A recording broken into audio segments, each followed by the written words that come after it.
Bismillahirrahmanirrahim. InsyaAllah kita cuba fahami buku tafsir, kitab tafsir yang diberi nama Tafsir Al-Munir daripada Prof.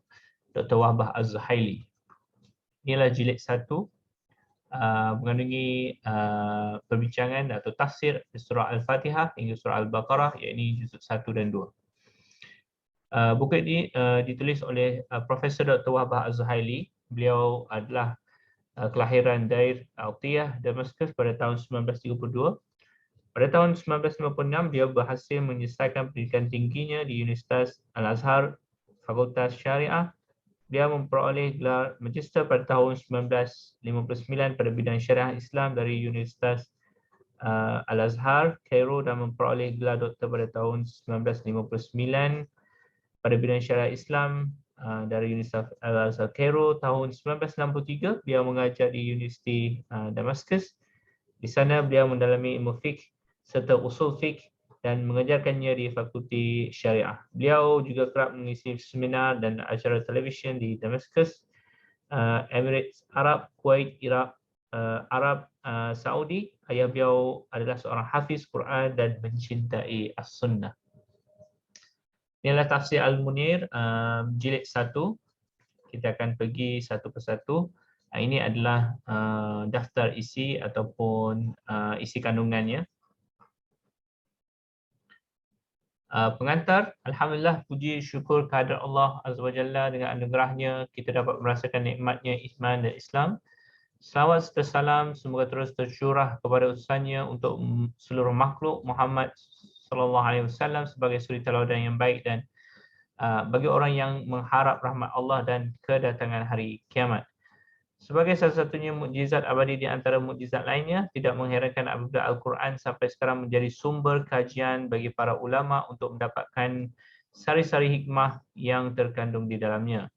Sejak turun pertama kali, Al-Quran sudah mengajak kepada para pembacanya agar sentiasa memfungsikan akal, mengasah otak dan memerangi kebodohan. Berangkat dari hal ini, maka Prof. Wahbah Az-Zuhaili, ulama besar sekaligus ilmuwan asal Syria, dengan penuh istiqamahnya di jalan Allah menyusun kitab ini. Alhamdulillah, beliau menghasilkan sebuah kitab yang memudahkan pembaca untuk menafsirkan Al-Quran sesuai dengan aturan dan tuntunan syariat. Tafsir Al-Munir ini mengkaji ayat-ayat Al-Quran secara komprehensif, lengkap dan mencakup pelbagai aspek yang dibutuhkan oleh pembaca. Penjelasan dan penetapan hukum-hukumnya disimpulkan dari ayat-ayat Al-Quran dengan makna yang lebih luas, dengan disertai sebab-sebab turunnya ayat, balaghah, i'rab serta aspek kebahasaan. Kitab ini juga menafsirkan serta menjelaskan kandungan setiap surah secara global dengan menggabungkan dua metod, iaitu bil ma'thur, riwayat dari hadis Nabi dan perkataan salafus salih, dan bil ma'qul, secara akal, yang sejalan dengan kaedah yang telah diakui. Buku yang disusun dari juzuk 1 dan juzuk 2 Al-Quran ini merupakan jilid ke-1, iaitu jilid pertama dari 15 jilid yang diterbitkan. Semoga dengan kehadiran buku ini dapat melihat samudera ilmu Allah yang begitu luas serta mendapat setetes ilmu yang diredai olehnya. Demikian, terlimpahlah taufik dan hidayah Allah kepada kita semua. Amin. Billahi taufik wal hidayah. Wallahu a'lam bissawab. Penerbit. Pengantar cetakan terbaru. Tuhanku, aku memujimu sepenuh langit, sepenuh bumi dan sepenuh apa yang engkau kehendaki setelahnya. Pujian yang sepadan dengan limpahan kurniamu dan setara dengan kucuran kemurahanmu, maha suci engkau. Tak sanggup aku memujimu sebagaimana semestinya. Engkau terpuji sebagaimana engkau memuji dirimu sendiri, dan aku berdoa semoga selawat dan salam dilimpahkan ke hadrat Nabi SAW yang menerjemahkan kandungan makna Al-Quran dan risalah Islam ke dalam realita praktis. Beliau menciptakan umat dari ketiadaan, mendefinisikan keistimewaan agama dan karakteristik syariatnya, dan menggariskan untuk umat ini cakrawala masa depan yang jauh hingga hari kiamat, agar umat Islam mempertahankan eksistensinya dan melindungi dirinya sehingga tidak tersesat, mencair atau menyimpang dari petunjuk ilahi yang lurus. Selanjutnya, ini adalah cetakan terbaru Tafsir Al-Munir yang merupakan cetakan kedua yang dilaksanakan oleh Darul Fikr Damas, yang mengandungi banyak tambahan dan revisi termasuk penambahan qiraat mutawatir yang dengannya turun wahyu ilahi sebagai nikmat terbesar bagi seluruh umat manusia dan bagi kaum muslimin secara khusus. Cetakan ini terhitung sebagai yang ketujuh seiring berulang kalinya buku tafsir ini dicetak dan dalam setiap cetakannya kami memberi perhatian kepada koreksi dan penyesuaian yang diperlukan mengingat data yang amat banyak di dalamnya. Berkat kurnia Allah yang Maha Agung, saya yakin kaum muslimin di seluruh penjuru dunia menerima buku tafsir ini dengan baik. Buktinya saya mendapati buku ini dikoleksi di berbagai negara, baik Arab maupun negara-negara lainnya. Bahkan ia pun telah diterjemah ke dalam bahasa Turki dan kini sedang diterjemah ke dalam bahasa Malaysia. Beberapa juzuk telah dicetak dalam bahasa ini. Saya juga menerima banyak surah dan telefon dari berbagai tempat yang penuh dengan ungkapan kekaguman serta doa semoga saya mendapat balasan yang baik. Jazakallahu khairul jazak. Sebab-sebabnya jelas bagi setiap orang yang membandingkan tafsir ini dengan tafsir-tafsir yang sudah muncul sebelumnya, baik yang lama, yakni yang lengkap, menengah maupun yang ringkas, ataupun yang baru yang memiliki berbagai macam metod. Tafsir ini komprehensif, lengkap, mencakup semua aspek yang dibutuhkan oleh pembaca seperti bahasa, i'rab, balaghah, sejarah, wijangan, penetapan hukum dan pendalaman pengetahuan tentang hukum-hukum agama dengan cara yang berimbang dalam membeberkan penjelasan dan tidak menyimpang dari topik utama. Dalam cetakan ini saya menegaskan metod saya dalam tafsir mengkompromikan antara ma'thur dan ma'qul. Yang ma'thur adalah riwayat dari hadis Nabi dan perkataan para salafus salih, sedang yang ma'qul adalah yang sejalan dengan kaedah-kaedah yang telah diakui. Yang terpenting di antaranya ada 3. Yang pertama, penjelasan nabawi yang sahih dan perenungan secara mendalam tentang makna kosakata Al-Quran, kalimat, konteks ayat, sebab-sebab turunnya ayat dan pendapat para mujtahid, ahli tafsir dan ahli hadis, kawakan serta para ulama yang siqah. Yang kedua, memerhatikan wadah Al-Quran yang menampung ayat-ayat kitabullah yang mukjizat hingga kiamat. Yang ini bahasa Arab dalam gaya bahasa tertinggi dan susunan yang paling indah yang menjadikan Al-Quran istimewa dengan kemukjizatan gaya bahasa, kemukjizatan ilmiah, hukum bahasa dan lain-lain. Di mana tidak ada kalam lain yang dapat menandingi gaya bahasa dan metodnya. Bukti akan hal ini adalah firman Allah Ta'ala. Katakanlah, sesungguhnya jika manusia dan jin berkumpul untuk membuat serupa Al-Quran ini, nescaya mereka tidak akan dapat membuat yang serupa dengan dia, sekalipun sebahagian mereka menjadi pembantu bagi sebahagian yang lain. Surah Al-Isra ayat 88. Yang ketiga, memilih berbagai pendapat dalam buku-buku tafsir dengan berpedomankan kepada maqasid syariah yang mulia, yakni rahsia-rahsia dan tujuan-tujuan yang ingin direalisasikan dan dibangun oleh syariat. Metod yang saya tempuh ini iaitu mengkompromikan antara ma'thur dan ma'qul yang benar diungkapkan oleh Allah, oleh firman Allah Subhanahu Wa Taala, dan kami turunkan kepadamu Al-Quran agar kamu menjelaskan pada umat manusia apa yang telah diturunkan kepada mereka dan supaya mereka memikirkan. Surah An-Nahl ayat 44. Kalimat pertama menerangkan tugas Nabi untuk menjelaskan, menakwilkan dan mengaplikasikan secara nyata dalam lingkungan Madrasah Nabawi dan pembentukan pola kehidupan umat Islam. Sedangkan kalimat kedua menjelaskan jangkauan interaksi dengan kitabullah dengan perenungan manusia tentang penjelasan Nabawi ini secara benar dan dalam, serta dengan mengemukakan pendapat yang bijak yang muncul dari kedalaman penguasaan akan ilmu-ilmu keislaman serta pemahaman berbagai gaya bahasa Arab dan mengungkapkan sebatas ijtihad yang dapat dicapai maksud Allah Ta'ala. Kandungan ayat yang mulia ini menguatkan sabda Nabi SAW yang diriwayatkan oleh Abu Daud dan Tirmizi dari Al-Miqdam bin Ma'dikarib radhiyallahu anhu. Ala inni utitu hadzal kitab wa mithlahu ma'ah. Ketahuilah bahawa aku diberi kitab yakni Al-Quran ini dan diberi pula yang sepertinya. Artinya beliau diberi Al-Quran sebagai wahyu dari Allah Ta'ala dan diberi penjelasan yang seperti Al-Quran. Sehingga beliau dapat meluaskan atau menyempitkan cakupan suatu ayat, menambahkan dan menetapkan hukum yang tidak ada dalam Al-Quran. Dan dalam hal kewajipan mengamalkannya dan menerimanya, status penjelasan Nabi ini sama dengan ayat Al-Quran. Hal ini dinyatakan oleh Al-Khattabi dalam Ma'alimus Sunan. Dengan kata lain, sunnah Nabawi berdampingan dengan Al-Quran dan melayaninya. Saya berdoa semoga Allah Ta'ala menambahkan kemanfaatan tafsir ini dan menjadikannya dalam timbangan amal-amal saleh dan Allah menerima amal orang-orang yang bertakwa.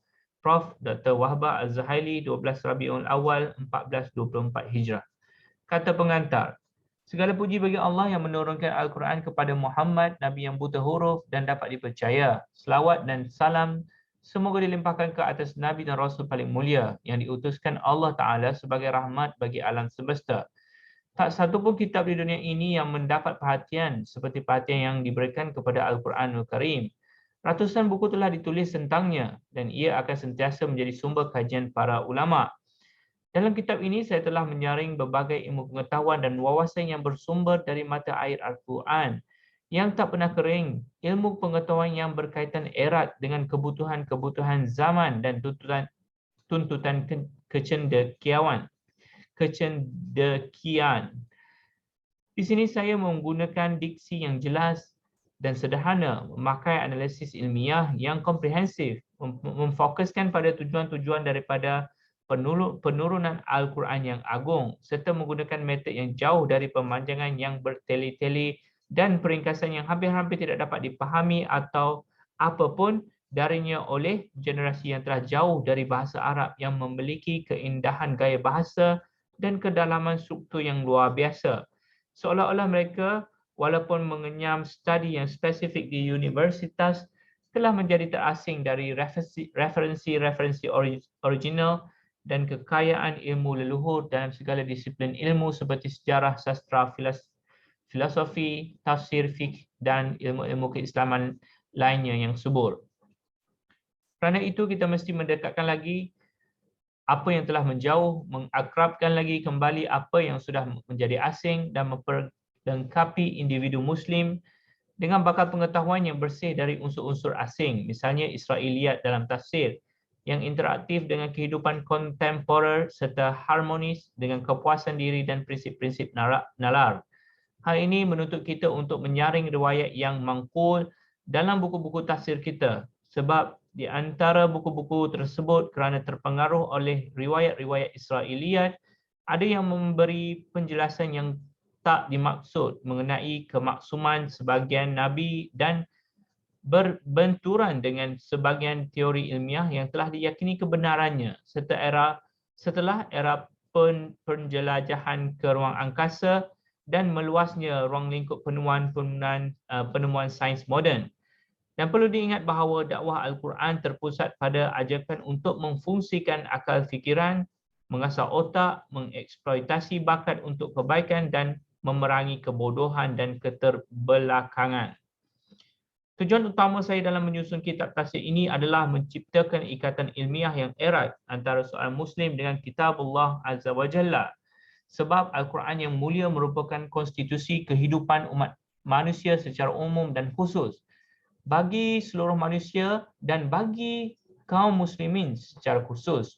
Oleh itu, saya tidak hanya menerangkan hukum-hukum fikih bagi berbagai permasalahan yang ada dalam makna yang sempit yang dikenal di kalangan para ahli fikih.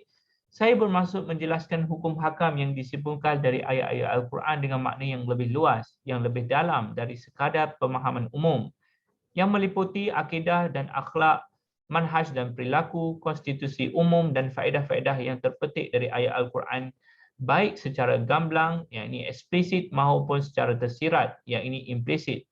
Baik dalam struktur sosial bagi setiap komunitas masyarakat maju dan berkembang maupun dalam kehidupan peribadi bagi setiap manusia, yakni tentang kesihatannya, pekerjaannya, ilmunya, cita-citanya, aspirasinya, deritanya, serta dunia dan akhiratnya, yang mana hal ini selaras dengan kredibilitas dan keyakinan dengan firman Allah Ta'ala.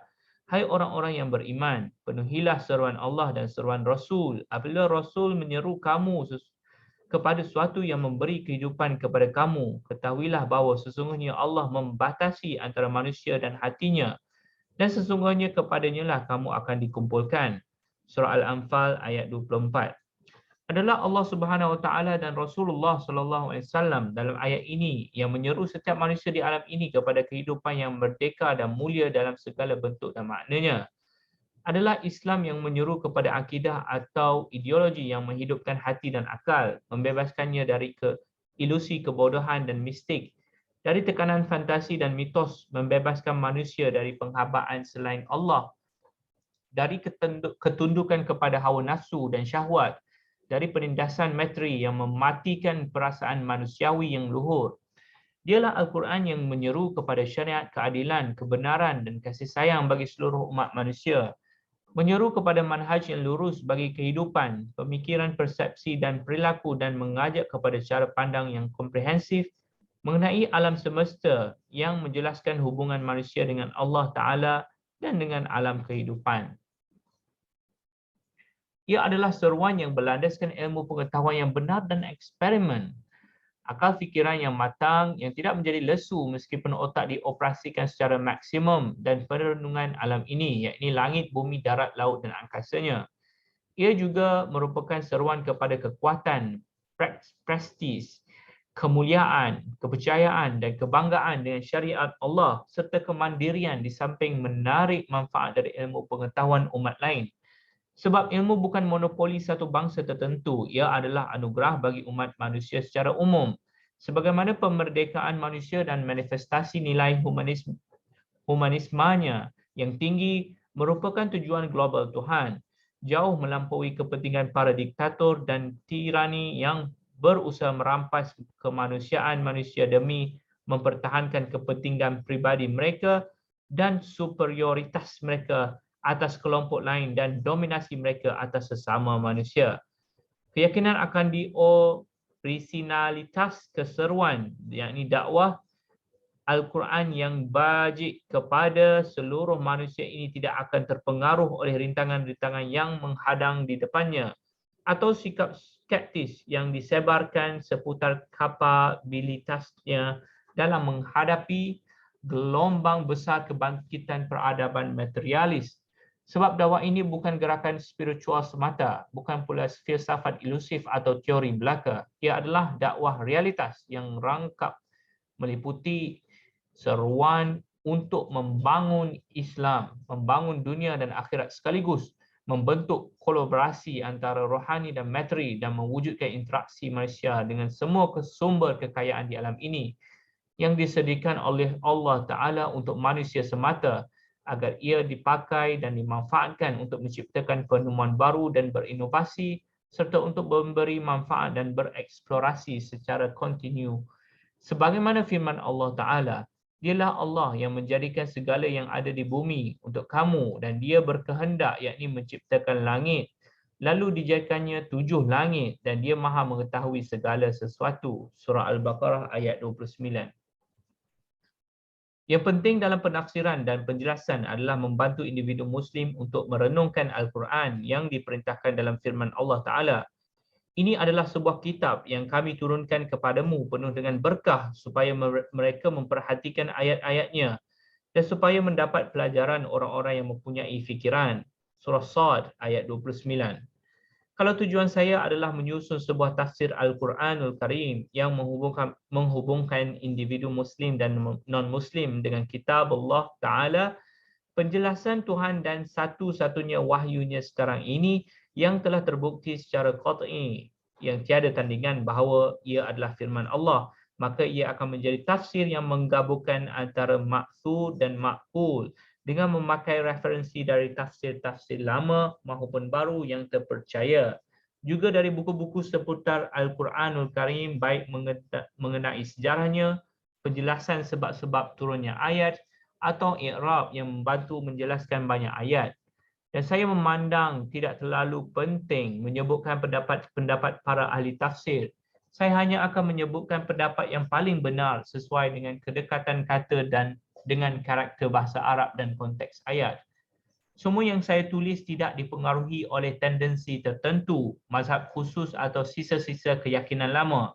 Pemandu saya tidak lain adalah kebenaran yang Al-Quranul Karim memberikan petunjuk kepadanya sesuai dengan karakter bahasa Arab dan istilah-istilah syariat, disertai dengan penjelasan akan pendapat para ulama dan ahli tafsir secara jujur, akurat dan jauh dari fanatisme.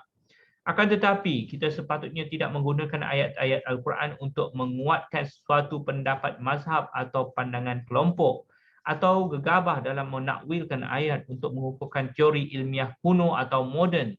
Sebab Al-Quranul Karim terlalu tinggi dan mulia tingkatnya daripada pendapat-pendapat mazhab-mazhab dan kelompok-kelompok itu, dan ia pun bukanlah buku sains, yakni ilmu pengetahuan alam seperti ilmu astronomi, ilmu ruang angkasa, kedoktoran, matematika dan sejenisnya. Meskipun di dalamnya terdapat isyarat-isyarat kepada suatu teori tertentu, ia adalah kitab hidayah, yakni petunjuk ilahi, aturan syariat agama, cahaya yang menunjukkan kepada akidah yang benar, manhaj hidup yang paling baik dan prinsip-prinsip akhlak dan norma kemanusiaan yang tertinggi. Allah Ta'ala berfirman, sesungguhnya telah datang kepadamu cahaya dari Allah dan kitab yang menerangkan. Dengan kitab itulah Allah menunjuki orang-orang yang mengikuti keredaannya ke jalan keselamatan. Dan dengan kitab itu pula Allah mengeluarkan orang-orang itu dari gelap gelita kepada cahaya yang terang benderang dengan seizinnya dan menunjuki mereka ke jalan yang lurus. Surah Al-Ma'idah ayat 15 hingga 16. Metode atau kerangka pembahasan kitab tafsir ini saya dapat diringkas sebagai berikut. Yang pertama, membahagi ayat-ayat Al-Quran ke dalam satu satuan-satuan topik dengan judul-judul penjelas. Yang kedua, menjelaskan kandungan setiap surah secara global. Yang ketiga, menjelaskan aspek kebahasaan. Yang keempat, memaparkan sebab-sebab turunnya ayat dalam riwayat yang paling sahih dan mengesampingkan riwayat yang lemah, serta menerangkan kisah-kisah para nabi dan peristiwa-peristiwa besar Islam seperti Perang Badar dan Uhud dari buku-buku sirah yang paling dapat dipercaya. Yang kelima, tafsir dan penjelasan. Yang keenam, hukum-hukum yang dipetik dari ayat-ayat. Yang ketujuh, menjelaskan balaghah, yakni retorik dan i'rab, sintaksis banyak ayat, agar hal itu dapat membantu untuk menjelaskan makna bagi siapa pun yang menginginkannya. Tetapi dalam hal ini saya menghindari istilah-istilah yang menghambat pemahaman tafsir bagi orang yang tak ingin memberi perhatian kepada aspek balaghah dan i'rab tersebut. Sedapat mungkin saya mengutamakan tafsir maudhu'i, tematik, iaitu menyebutkan tafsir ayat-ayat Al-Quran yang berkenaan dengan suatu tema yang sama seperti jihad, hudud, waris, hukum-hukum pernikahan, riba, khamar. Dan saya akan menjelaskan pada kesempatan pertama segala sesuatu yang berhubung dengan kisah Al-Quran seperti kisah para nabi Adam alaihissalam, Nuh alaihissalam, Ibrahim alaihissalam dan lain-lain. Kisah Fir'aun dengan Nabi Musa alaihissalam serta kisah Al-Quran di antara kitab-kitab samawi. Kemudian saya beralih ke pembahasan yang lebih komprehensif ketika kisah tersebut diulangi dengan diksi, yakni uslub dan tujuan yang berbeza. Namun saya tidak akan menyebutkan suatu riwayat yang ma'thur dalam menjelaskan kisah tersebut kecuali jika riwayat itu sesuai dengan hukum hakam agama dan dapat diterima oleh sains dan nalar. Saya menguatkan ayat-ayat dengan hadis-hadis sahih yang saya sebutkan sumbernya kecuali sebahagian kecil di antaranya. Patut diperhatikan, mayoritas hadis-hadis tentang fadilah, yakni keutamaan, surah-surah Al-Quran adalah hadis palsu yang dikarang oleh orang-orang zindik atau orang-orang yang punya kepentingan atau para peminta-peminta yang berdiri di pasar-pasar dan masjid, atau orang-orang yang mengarang hadis palsu dengan maksud sebagai hizbah, yakni menurut pengakuan mereka. Menurut perkiraan saya, kerangka pembahasan ini insya-Allah memberi manfaat yang besar. Karangan ini akan mudah difahami, gampang dicerna, dapat dipercaya dan menjadi rujukan setiap peneliti dan pembaca di zaman yang gencar dengan seruan dakwah kepada Islam di masjid-masjid dan lain-lain. Akan tetapi disertai dengan penyimpangan dari jalan yang benar, rancu atau tidak memiliki akurasi ilmiah baik dalam bidang tafsir, hadis, fatwa dan penjelasan hukum-hukum syariat. Dalam situasi demikian, kitab ini sentiasa menjadi referensi yang dapat dipercaya bagi ulama maupun pelajar untuk mencegah penyesatan khalayak dan pemberian fatwa tanpa landasan ilmu. Dengan itu, benar-benar akan tercapai tujuan Nabi SAW dari penyampaian Al-Quran dalam sabdanya, ballighu anni walau ayah. Sampaikan dariku walaupun hanya satu ayat. Sebab Al-Quran adalah satu-satunya mukjizat yang abadi di antara mukjizat-mukjizat yang lain. Dengan skema pembahasan seperti ini dalam menjelaskan maksud dari ayat-ayat kitabullah, baik per kosakata maupun susunan kalimat, mudah-mudahan saya telah merealisasikan tujuan saya, iaitu menghubungkan individu Muslim dengan Al-Qurannya. Dan semoga dengan begitu saya telah melaksanakan tabligh, iaitu penyampaian yang wajib atas setiap Muslim kendati sudah ada ensiklopedia atau buku-buku tafsir lama yang saya jadikan pegangan dan yang memiliki ciri-ciri masing-masing, entah berfokus kepada akidah, kenabian, akhlak, wejangan dan penjelasan ayat-ayat Allah di alam semesta seperti yang dilakukan oleh Ar-Razi dalam At-Tafsir Al-Kabir, Abu Hatim Al-Andalusi dalam Al-Bahrul Muhit, Al-Alusi dalam Ruhul Ma'ani dan Az-Zamakhsyari dalam Al-Kashaf, atau berfokus kepada penjelasan kisah-kisah Al-Quran dan sejarah seperti tafsir Al-Khazin dan Al-Baghawi atau berfokus pada penjelasan hukum-hukum fiqh dalam pengertian sempit mengenai masalah-masalah furuk seperti Al-Qurtubi, Ibn Kathir, Al-Jashash dan Ibnul Arabi, atau mementingkan masalah kebahasaan seperti Al-Zamakhsyari dan Abu Hayyan, atau mengutamakan qiraat seperti An-Nasafi, Abu Hayyan dan Ibnul Ambari serta Ibnul Jazari dalam kitabnya An-Nasr fi Qiraatil Ashr, atau membahas sains dan teori-teori ilmu alam seperti Tantawi Jauhari dalam bukunya Al-Jawahir fi Tafsiril Quranil Karim. Saya berdoa semoga Allah memberi manfaat kepada kita dengan apa yang telah diajarkannya kepada kita dan mengajari kita apa yang bermanfaat bagi kita serta menambah ilmu kepada kita. Saya juga berdoa semoga Dia menjadikan kitab tafsir ini bermanfaat bagi setiap Muslim dan Muslimah dan mengilhami kita semua kepada kebenaran serta membimbing kita untuk mengamalkan kitabullah dalam segala bidang kehidupan sebagai konstitusi, akidah, manhaj dan perilaku. Juga semoga Dia memberi kita petunjuk ke jalan yang lurus, iaitu jalan Allah yang menguasai seluruh yang ada di langit dan yang ada di bumi. Sesungguhnya kepada Allah lah kembalinya semua perkara. Dan hendaknya pemandu kita semua adalah hadis yang diriwayatkan oleh Bukhari dan Muslim dari Amirul Mukminin Uthman bin Affan, bahawa Rasulullah SAW bersabda, khairukum man ta'allama al-Qur'ana wa 'allamah. Sebaik-baik kalian adalah orang yang mempelajari Al-Quran dan mengajarkannya. Profesor Dr. Wahbah bin Mustafa Az-Zuhaili. Sejumlah pengetahuan penting yang berkaitan dengan Al-Quran. Definisi Al-Quran, cara turunnya dan cara pengumpulannya. Al-Quran yang agung, yang sejalan dengan kebijaksanaan Allah, tidak ada lagi di dunia ini wahyu ilahi selain Dia, setelah lenyapnya atau bercampurnya kitab-kitab samawi terdahulu dengan ilmu-ilmu lain yang diciptakan manusia, adalah petunjuk hidayah, konstitusi hukum, sumber sistem aturan Tuhan bagi kehidupan, jalan untuk mengetahui halal dan haram, sumber hikmah, kebenaran dan keadilan, sumber etika dan akhlak yang mesti diterapkan untuk meluruskan perjalanan manusia dan memperbaiki perilaku manusia. Allah Ta'ala berfirman, tiadalah kami alpakan sesuatu pun dalam Alkitab, surah Al-An'am ayat 38. Dia juga berfirman, Dan kami turunkan kepadamu Alkitab, yakni Al-Quran, untuk menjelaskan segala sesuatu dan petunjuk serta rahmat dan kabar gembira bagi orang-orang yang berserah diri. Surah An-Nahl ayat 89.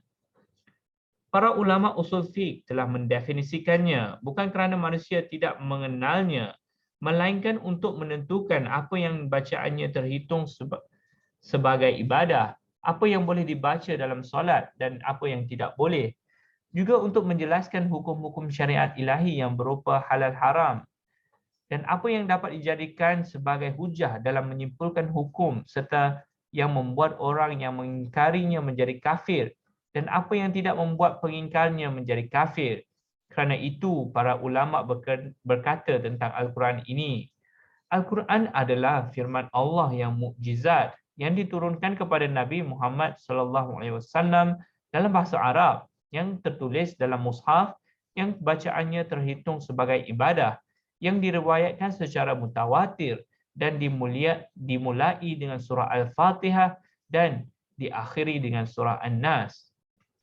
Berdasarkan definisi ini, terjemahan Al-Quran tidak bisa disebut Al-Quran, melainkan ia hanya tafsir sebagaimana qiraat yang syadzah, iaitu yang tidak diriwayatkan secara mutawatir melainkan secara ahad.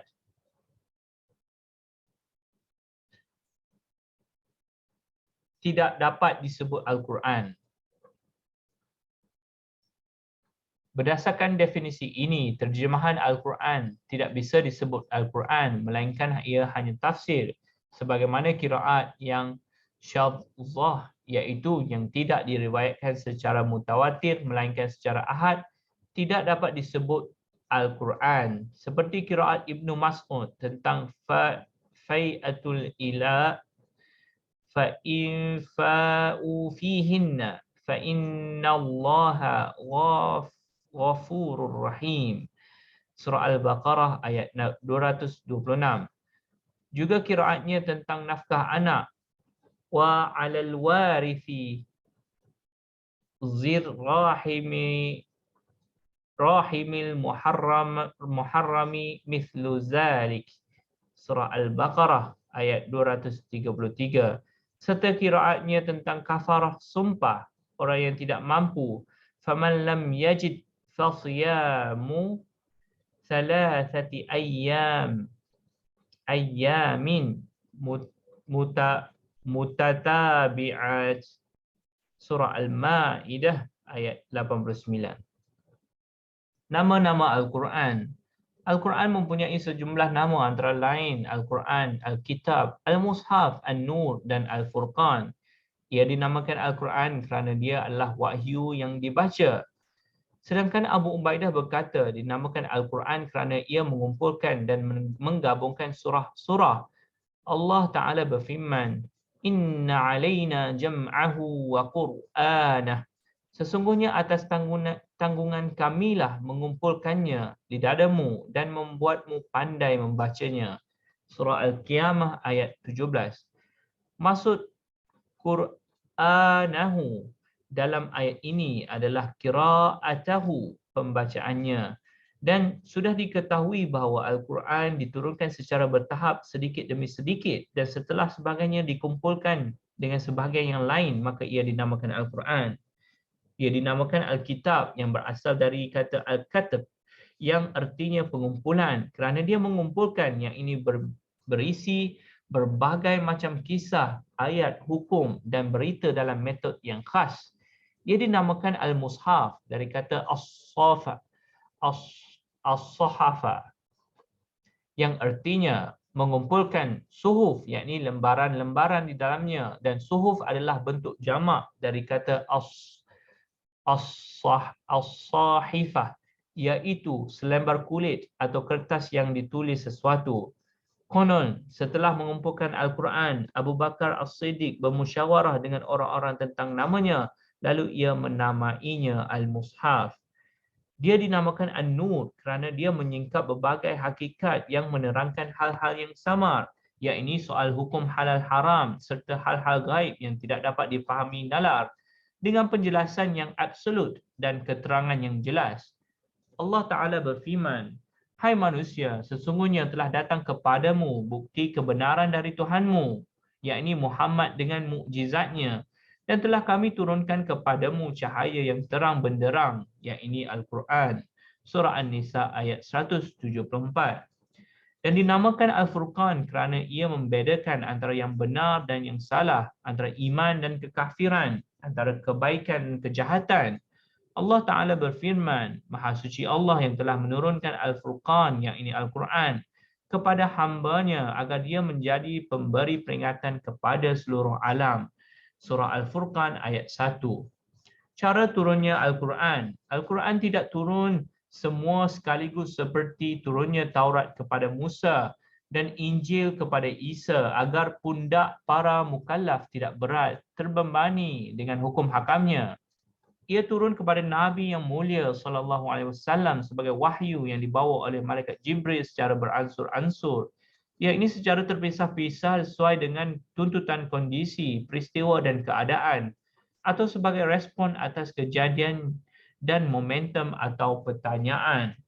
Yang termasuk jenis pertama misalnya firman Allah Ta'ala, "Dan janganlah kamu menikahi wanita-wanita musyrik sebelum mereka beriman." Surah Al-Baqarah ayat 221. Ayat ini turun berkenaan dengan Marsad Al-Ghanawi yang diutus oleh Nabi SAW ke Mekah untuk membawa pergi dari sana kaum muslimin yang tertindas. Namun seorang wanita musyrik yang bernama Ana yang kaya raya dan cantik jelita ingin kahwin dengannya. Kemudian Marsad setuju asalkan Nabi SAW juga setuju. Tatkala ia bertanya kepada beliau, turunlah ayat ini dan bersamaan dengannya turun pula ayat, "Dan janganlah kamu menikahkan orang-orang musyrik dengan wanita-wanita mukmin sebelum mereka beriman." Surah Al-Baqarah ayat 221. Yang termasuk jenis keduanya, misalnya, "Dan mereka bertanya kepadamu tentang anak yatim." Surah Al-Baqarah ayat 220. "Mereka bertanya kepadamu tentang haid." Surah Al-Baqarah ayat 222. "Dan mereka meminta fatwa kepadamu tentang para wanita." Surah An-Nisa ayat 127. "Mereka menanyakan kepadamu tentang pembahagian harta rampasan perang." Surah Al-Anfal ayat 1. Turunnya Al-Quran dimulai pada bulan Ramadan di malam kemuliaan, yakni Lailatul Qadar.